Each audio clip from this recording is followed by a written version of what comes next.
There's a version of this episode that uses mind-body dualism as a cute background joke, a philosophical Easter egg for the Reddit thread to excavate, while everyone else just enjoys the spectacle. That's the safe version.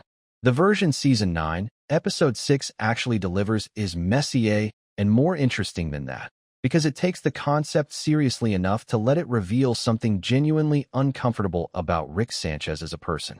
Heads will roll. And yes, that's what we're calling it, is an episode about Rick being literally separated from himself and discovering that both halves are right about everything they hate about the other one. That's not a premise you can coast through. That's a premise that either lands or completely falls apart. This one lands. Let's get into it. The cold open does something quietly smart before anything goes wrong. Rick, Morty, and Summer are at an alien all-you-can-eat buffet situation, a garden bar in some off-dimension that Rick has clearly been to before and considers a personal paradise. He is, to put it charitably, deep in it, fully committed to the gluttony, radiating the specific contentment of a man who has decided this is what joy looks like and would like everyone to stop questioning it. Morty and Summer are not feeling it.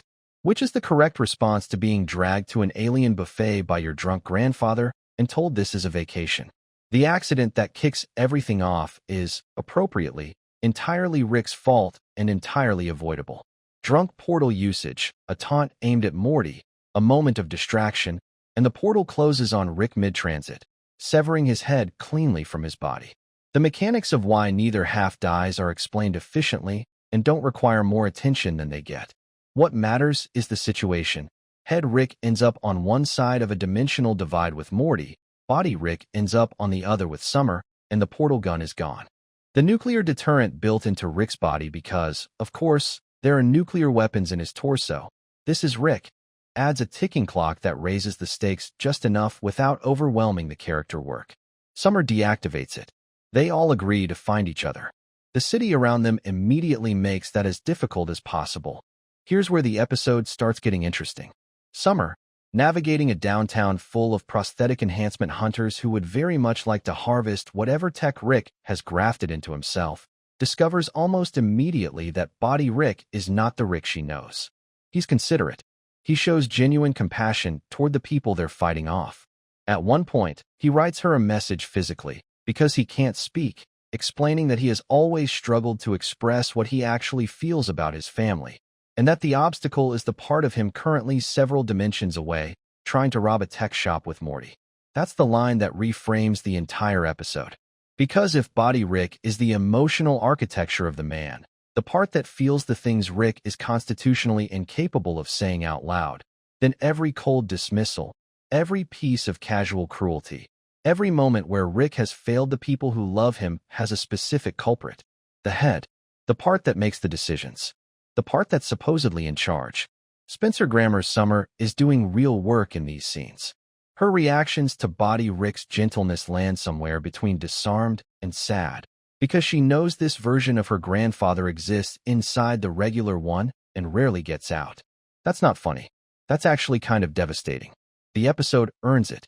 The head Rick/Morty pairing is running a parallel track that superficially looks like a traditional Rick and Morty adventure, robberies, cops, tech shops, running from authorities, but is quietly doing the same character excavation in the opposite direction. Head Rick, separated from his body, turns out to be thoughtful. He talks Morty out of unnecessary escalation. He hacks the local police database rather than vaporizing anyone. He expresses something approaching genuine discomfort with the alcoholism that his body usually just executes automatically. It's jarring in the best way watching the part of Rick that's supposedly the problem, the calculating cold intelligence, actually be better when left to operate without the body's impulsive appetites pulling against it. The show is making a point here that's worth sitting with. Rick's cruelty isn't just intellectual. His worst impulses aren't just the product of being too smart and too nihilistic. His body's emotional chaos, the unprocessed grief, the need for connection it doesn't know how to articulate, the gluttony as self-medication is also in there, making things worse. Head Rick and body Rick are both genuinely damaged. They're just damaged in complementary directions. This is a smarter reading of the character than the show usually has patience for, and Heads Will Roll commits to it fully. The reunion, when it finally happens, goes about as well as you'd expect, meaning it immediately turns into a brawl. Neither half wants to go back. Head Rick has spent the episode experiencing what it's like to think clearly without the body's compulsions dragging him toward every bad decision. Body Rick has spent it experiencing what emotional honesty feels like without the head constantly rationalizing it into nothing. They've both had a better time apart than they've ever had together, and that realization is more upsetting than the fight itself. The episode adds one genuinely great wrinkle here. Rick's longtime mechanic friend Rachel, with whom Rick has apparently maintained a strictly platonic relationship out of some uncharacteristic emotional caution. Body Rick, operating without the head's instinct for self-sabotage disguised as self-protection, has already blown past that boundary by the time Head Rick shows up looking for parts. What follows is a refinery fight that plays as farce on the surface, but is doing something more pointed underneath. Two halves of the same person, both with legitimate grievances, both too entrenched in their own perspective to acknowledge the other one's. Morty and Summer physically trying to stop Body Rick from obliterating Head Rick is the right visual for the thematic argument they're making. Both of you, together, are what we need. Neither of you alone is enough. The deal Head Rick offers Body Rick to end the standoff is deliberately kept off-screen, which is the correct choice. Summer's theory that it involved Head Rick agreeing to something carnal is funnier and more thematically appropriate than any explicit explanation would be, because it implies that the only way Rick's intellect and his emotions can coexist is through a negotiation that is somewhere between undignified and deeply human. Rick comes back together as one person, and the episode does something that Season 9 has been building toward without announcing it. It has Rick acknowledge, out loud, that he is out of alignment with himself, and that this is a problem. Not as a joke, not immediately undercut, just stated, and then acted on. The subsequent training montage, Rick dragging Morty and Summer into a rigorous physical regimen, culminating in a bronze medal at the Space Olympics, functions as the episode's exhale. It's light.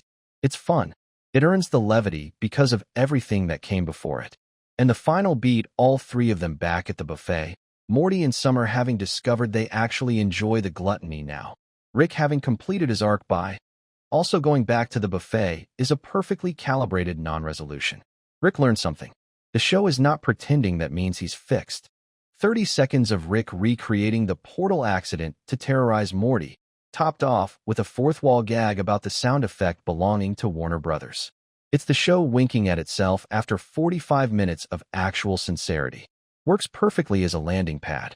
Heads will roll, is doing something that the best episodes of this show have always done. Using an absurd physical premise to access an emotional truth about its central character that a straightforward dramatic episode couldn't reach. The Cartesian setup isn't just clever wallpaper, it's structural. It is the argument. And the argument is that Rick Sanchez is at war with himself in ways that are specific and legible and genuinely sad. And the people who love him have been casualties of that war for years. That's heavy material for a show where a man's severed head robs a tech shop. And yet, here we are. Season 9 is on a run right now. If it can keep this up through the back half, we might be talking about one of the stronger seasons in recent memory. See you next week.